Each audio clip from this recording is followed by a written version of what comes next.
Hello दोस्तों, मैं हूं आपका दोस्त एडवोकेट शिवेंद्र प्रताप सिंह। आज हम बात करेंगे अगर शादी तय हुई। ध्यान रखें कि आज का जो समय चल रहा है, शादी होने के बाद तो शादियां टूट ही रही हैं। आज का जो वर्तमान समय चल रहा है, शादी होने से पहले भी शादी टूट जा रही है। कहने का मतलब ये, आज की जो व्यवस्था है, आज का जो लाइफ स्टाइल है, आज करंट टाइम में जो समय चल रहा है, ये फोन वाला समय है। पहले के समय में ऐसा नहीं हुआ करता था। पहले के समय में भाई पत्नी बहुत काली, पति बहुत गोरा, पति बहुत गोरा, पत्नी एकदम काली, यानी काले गोरे का भी भेद नहीं था। कोई देखने भी नहीं जाता था। माता पिता शादी तय कर दिए, शादी हो गई, काम खत्म, पूरी जिंदगी बीत जाती थी।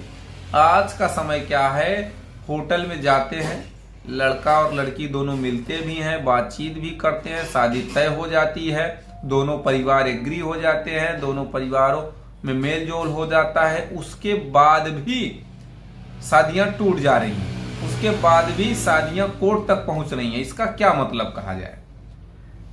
जबकि पहले से ज्यादा पढ़े लिखे लोग आज के समय में हैं, तो ऐसी बुद्धिमत्ता, ऐसा पढ़ा लिखा होना किस काम का है?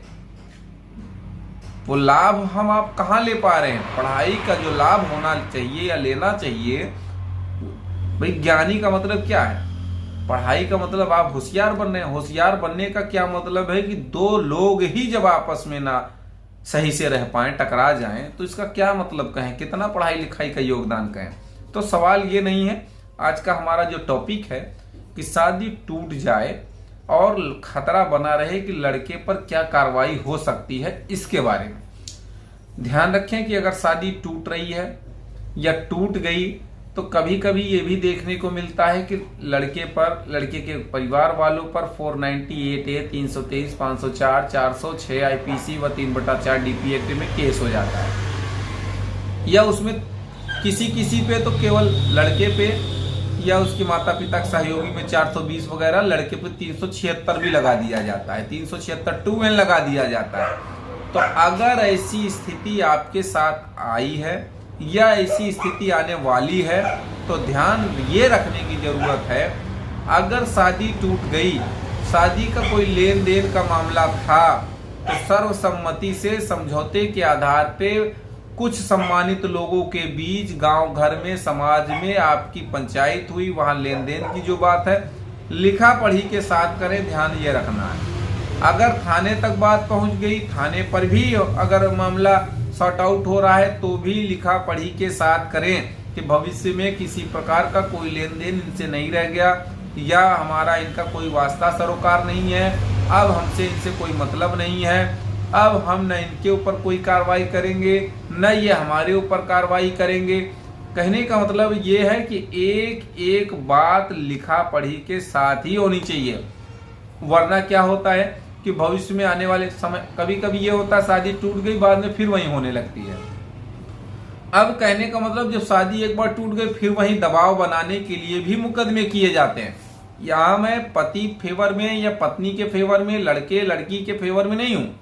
सवाल यह है कि जो सिस्टम आज का चल रहा है, मैं उसकी बात कर रहा हूं। पढ़े लिखे लोगों की शादियां ज्यादा टूट रही हैं, नौकरी वालों की ज्यादा टूट रही हैं। हमारे पास कई ऐसे लोगों के केस है, आर्मी वाले हैं, पुलिस वाले हैं, इन लोगों के भी केस हैं। कहने का मतलब ये है, हाँ ये भी नहीं कि भाई केवल शादी पढ़े लिखे लोगों की टूट रही है, अनपढ़ की भी टूट रही है, कम पढ़े लिखे लोगों की भी टूट रही है, ऐसा बिल्कुल नहीं है। हर प्रकार के केस, हर वर्ग के लोगों के पास केस हैं। कहने का यह मतलब है कि अगर ऐसी स्थिति आती है, दूसरी बात, एक काम और कर सकता है व्यक्ति। मान लिया जाए कि अभी FIR नहीं हुई है और आपको लगता है कि हो जाएगी, तो आप भी अपनी सारी बात, आपने क्या गहना दिया, गहना जब्त हो गया, पता चला आपने कैश भी दे दिया और वो गहना वापस नहीं हो रहा है, एंगेजमेंट वाला। तो कहने का मतलब ये, अगर आपके साथ ऐसा होने वाला है, हो रहा है, तो आप भी एक एप्लीकेशन उच्च अधिकारियों को दें। उस एप्लीकेशन में क्या लिखना है, क्या पढ़ना है, भाई एक ही वीडियो में डिटेल्स नहीं बता सकता। स्क्रीन पर चल रहे नंबर पे जानकारी ले सकते हैं। तो 100% मैं बता रहा हूं कि 376 तो नहीं लगेगी, 376 लगेगी नहीं, कुछ नहीं होगा।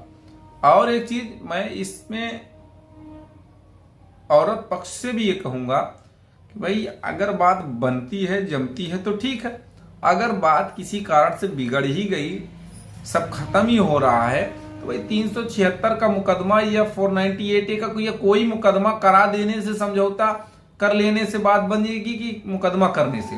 मुकदमा करने से तो भाई तुम भी झेलो वो भी झेले। तो स्थिति को कंट्रोल करना हमारे आपके बस में है, वरना हमारे जैसे वकील तो भाई तैयार हैं, आप ही के भरोसे हमारा भी जीवन है, कोई तनख्वाह हमें थोड़ी मिलती है, भाई आपका काम करेंगे तो पैसे हमें मिलेगा। तो आप हमको मौका ना दें, आप अपने आप को मौका दें, आप अपने परिवार को मौका दें, आप एक दूसरे को मौका दें, वो ज़्यादा अच्छी स्थिति होगी मेरे ख्याल से।